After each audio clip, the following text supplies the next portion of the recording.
Olá, sejam bem-vindos ao Oráculo Político. Vamos agora novamente retomar o contexto do vídeo anterior. No vídeo anterior estávamos contextualizando o período que estamos vivendo, que é a ditadura midiática, e aqui eu queria deixar uma ressalva acerca dos termos utilizados na versão anterior desta análise, né? Essa análise é extremamente importante que vocês compreendam que essa análise ela é feita ao longo de etapas. Ela não é necessariamente uma análise é uma análise em construção, né? Acho que é interessante compreender essa condição elementar aí desse blog, desse vídeo, né? desse canal. Então aí a gente começa agora a estudar mais profundamente a questão da tirania, dessa energia tirânica que assola o Brasil no momento, desse poder político tirânico que é a ditadura midiática, né? E acho que é importante que a gente compreenda que estamos diante de uma ditadura midiática. Essa ditadura midiática ela tem um desenvolvimento, uma desenvoltura muito semelhante à desenvoltura da ditadura militar, né? Então, qual é a desenvoltura da ditadura midiática?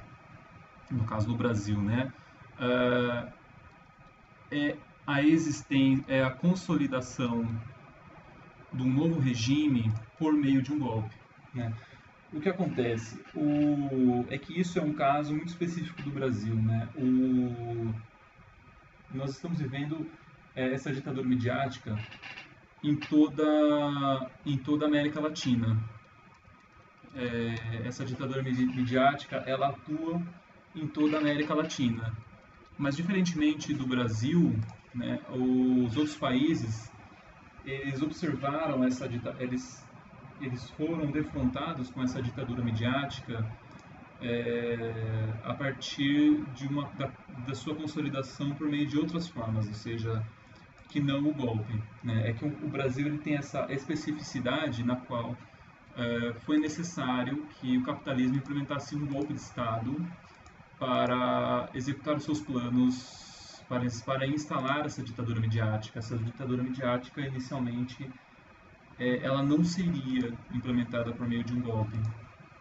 É lógico que, evidentemente, nós vamos ter que remontar o contexto das eleições de 2014 para compreender corretamente esse ciclo, porque as eleições de 2014, elas, quando nós observamos, quando se estuda as eleições de 2014, a gente observa que as eleições de 2014 foram nitidamente objeto de influência do regime capitalista no intuito de implementar esse novo regime que é a ditadura midiática, né? A ditadura midiática ela já estava tentando se impor enquanto regime já no contexto do ano de 2014. Acontece que o plano naquela época ele sofreu muita resistência, né? Ele sofreu muita resistência por parte da sociedade, né?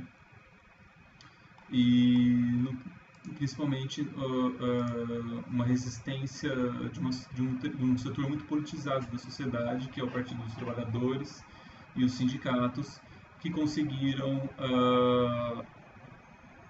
fazer valer a vitória da presidente Dilma Rousseff no ano de 2014, né?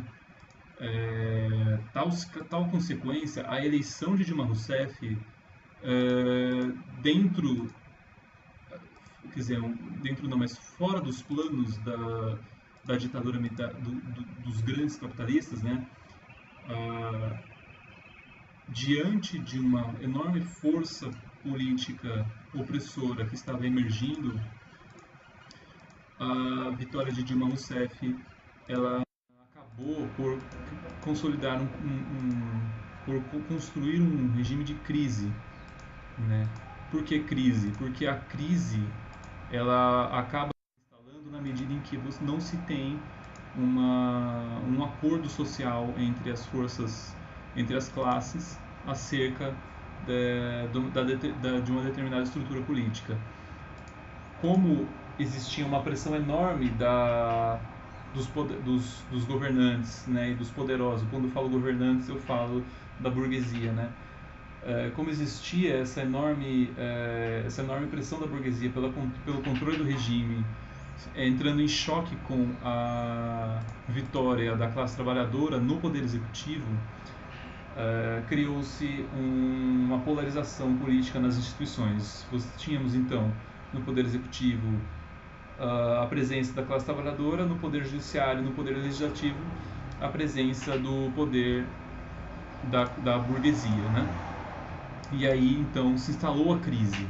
A crise, ela é a resultante de um impasse, de uma luta política, né? E essa crise, ela pressionou a burguesia, ou seja, a consolidação dessa crise pressiona a burguesia a aplicar um golpe político, né? Quer dizer, e aí esse golpe político, ele tem a sua principal engrenagem, a engrenagem mais poderosa desse golpe político é a mídia, é a imprensa capitalista. Se não fosse a imprensa capitalista, não existiria o golpe de 2016. Esse é um fator extremamente fundamental. Por quê? Porque a principal engrenagem do golpe de 2016 foi a mídia. Porque a mídia, ela tomou a dianteira do golpe. Não é que foi muitas figuras políticas de extrema importância, eu diria, elas erroneamente criam a ideia de que o golpe ele foi orquestrado por alguns partidos, ou pelo Eduardo Cunha, ou pelo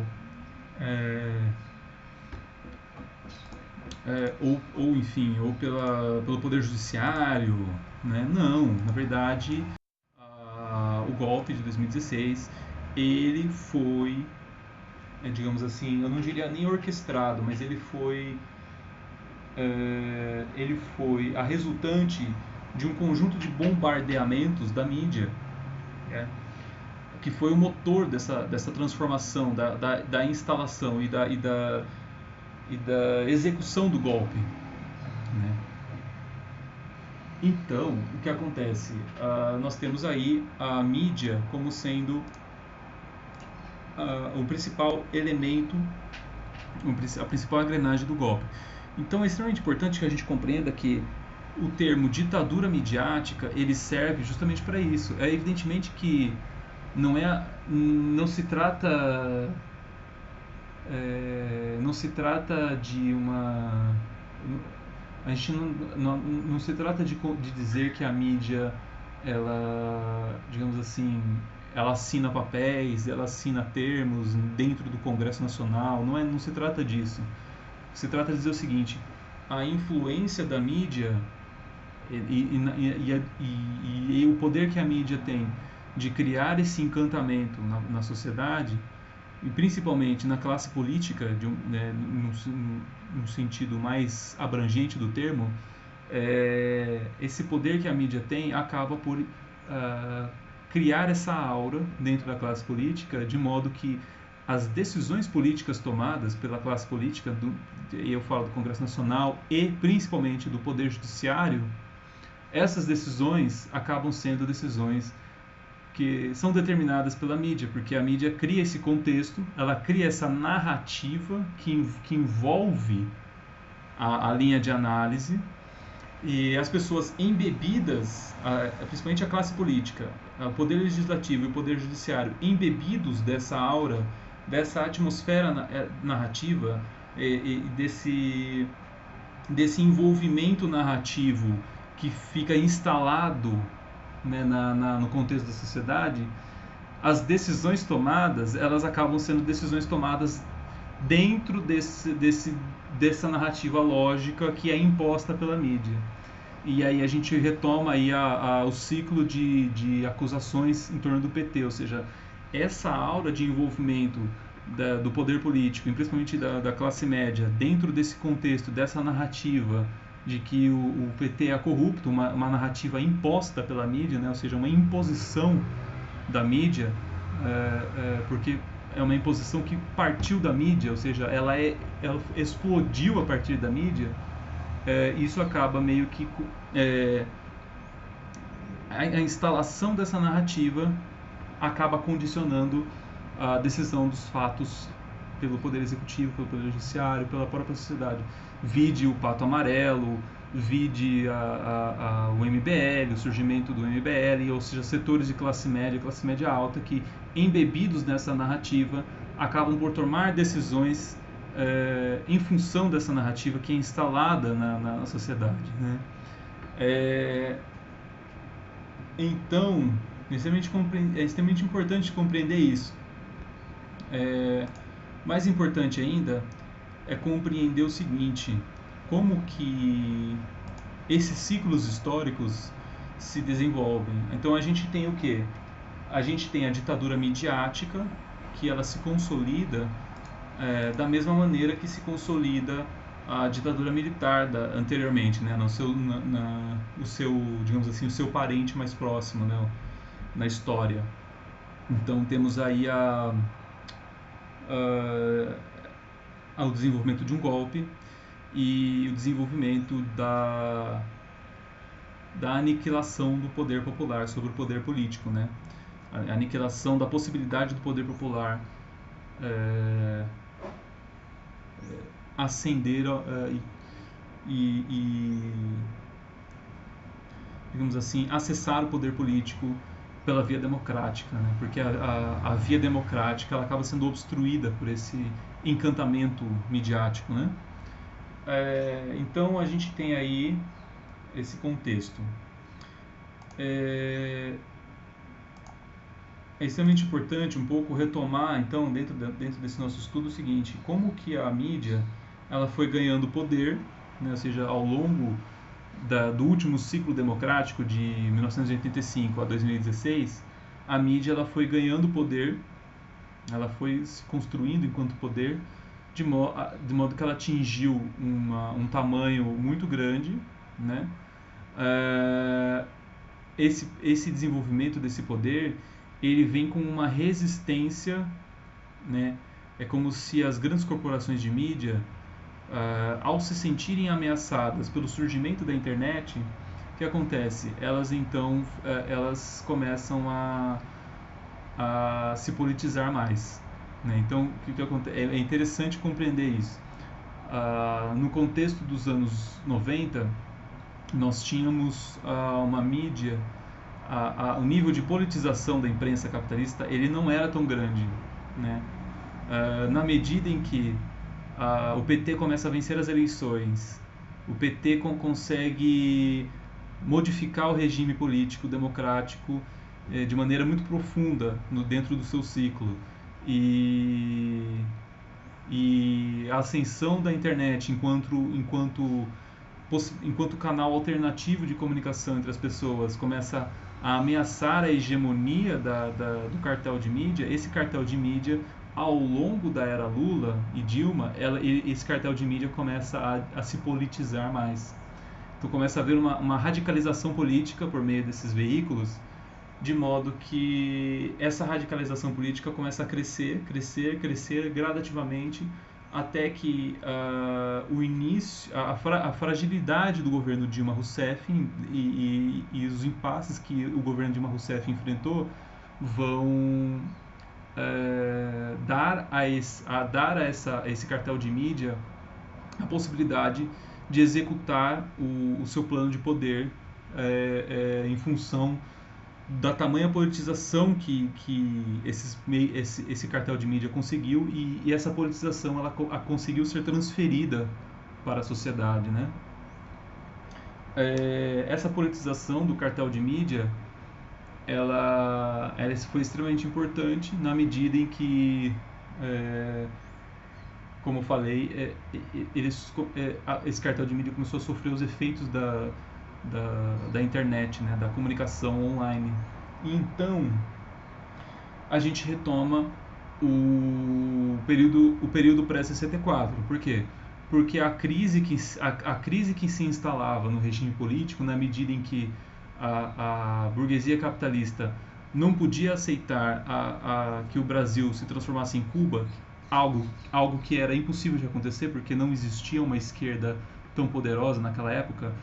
Existiam forças democráticas poderosas, mas não uma esquerda poderosa. Então a burguesia, ela, diante desse fato, ela começa a se utilizar do poder militar e começa a politizar o poder militar ao longo do tempo, né? Então o poder militar ele se politizou à direita, de modo que essa politização se tornou tão grande que deu a esse poder militar a condição de executar o seu plano político, né? Tal qual é. Então são desenvolvimentos parelhos, né? O mesmo ciclo que o mundo militar teve como desenvolvimento, como desenvoltura, o poder midiático também teve como desenvolvimento e como desenvoltura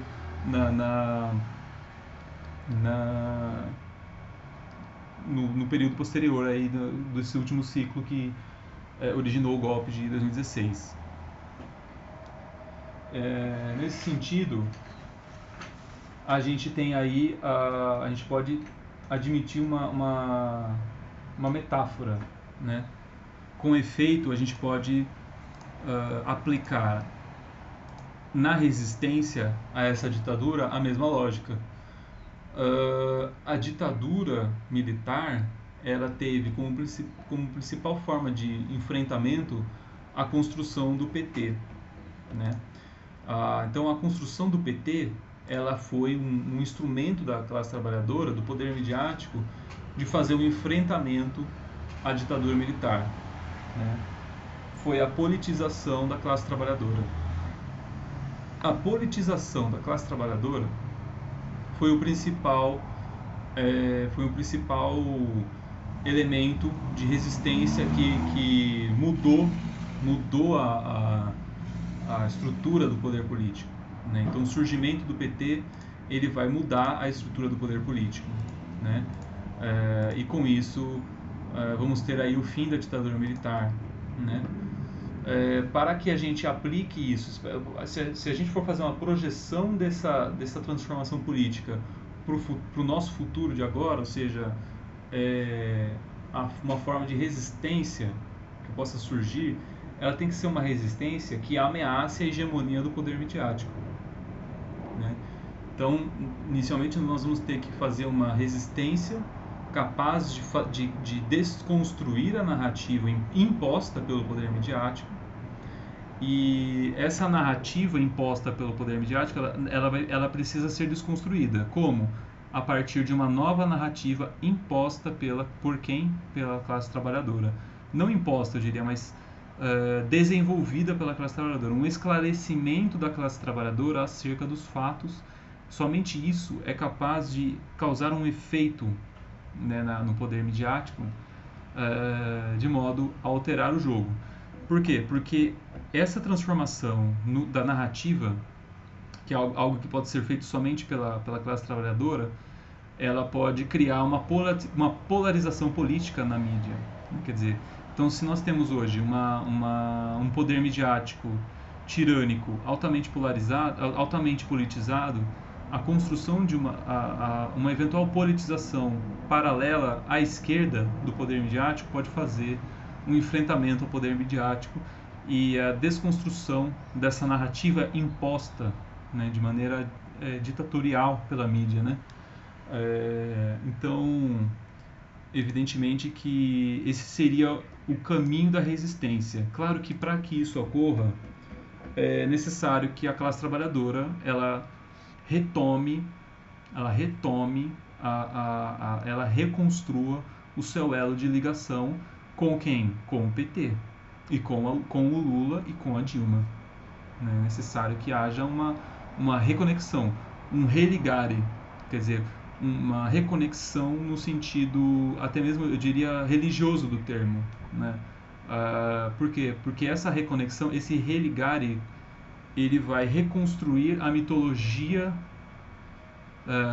inerte no mundo político, que é essa mitologia de que o PT é um partido corrupto.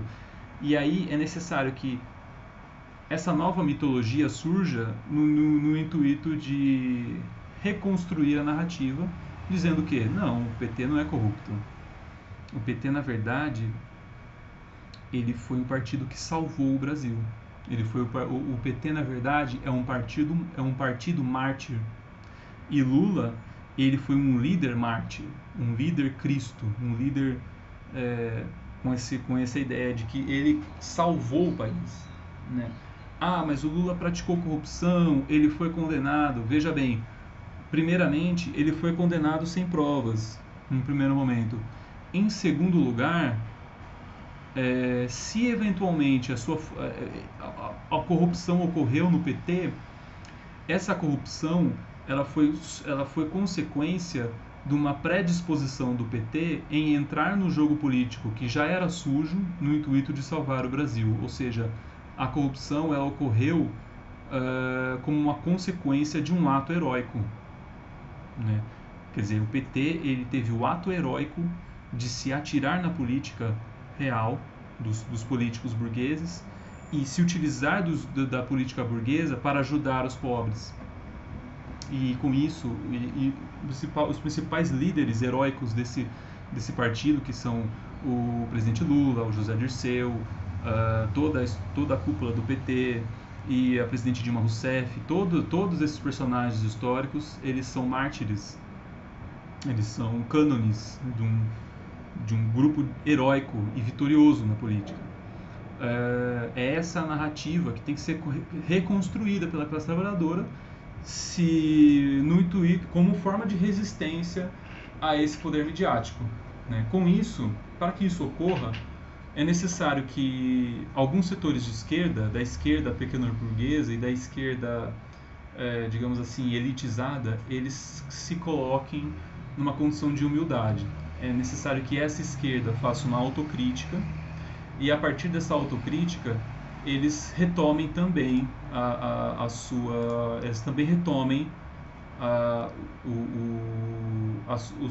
vinculação ao PT, né? Não no sentido, evidentemente que não no sentido partidário do termo, né? mas sim no sentido político, né? Ou seja, voltar a apoiar o PT, voltar a falar bem do PT, voltar a enaltecer o ciclo vitorioso do PT. É o único caminho, digamos assim, de resistência real a essa ditadura midiática, né?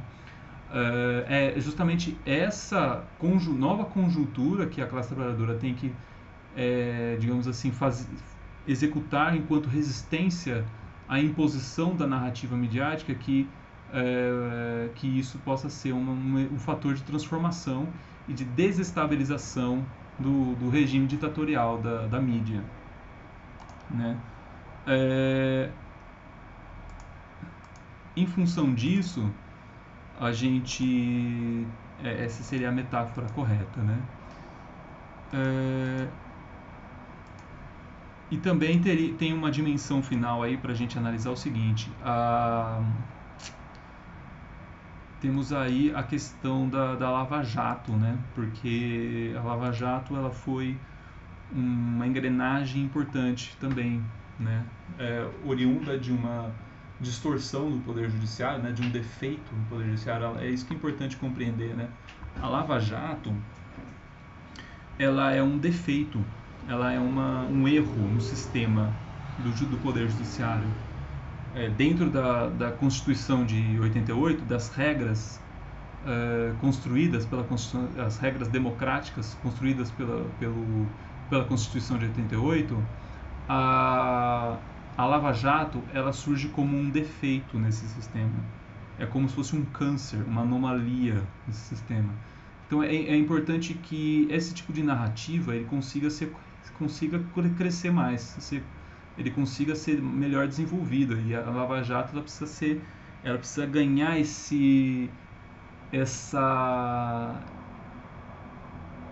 semântica dentro do campo semântico da semiótica. Ela precisa ter esse elemento de defeito, digamos assim, de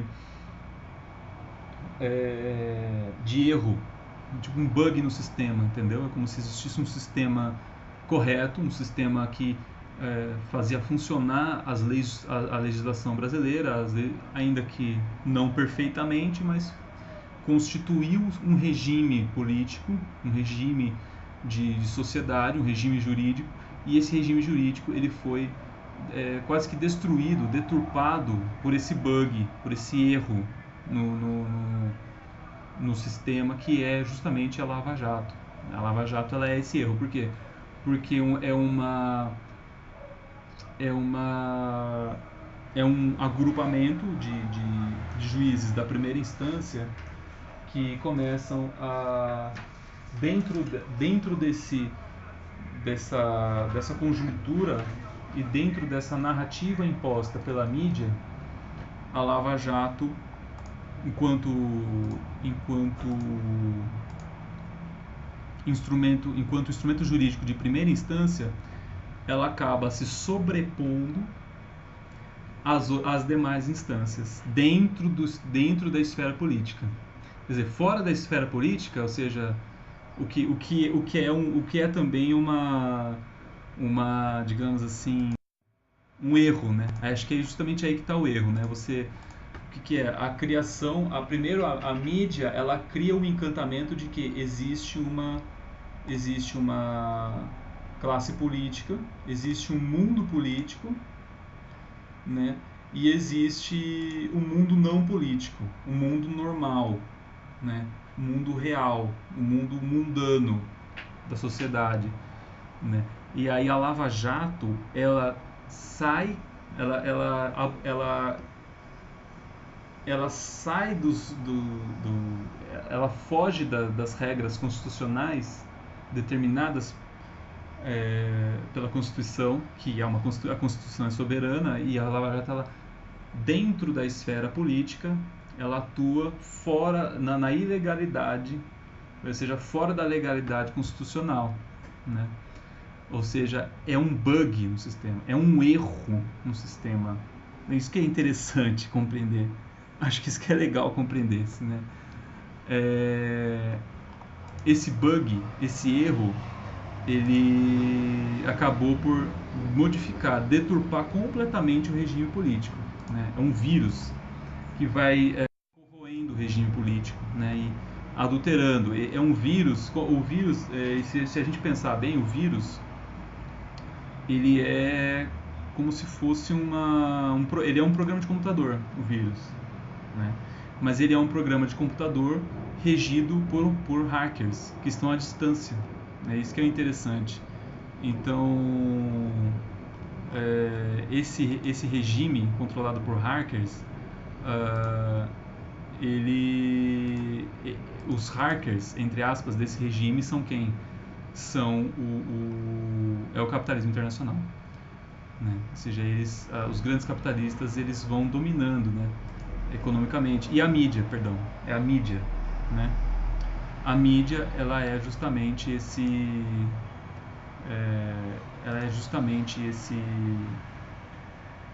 conjunto de hackers aí, né, que atua na política por meio da Operação Lava Jato. Até a próxima.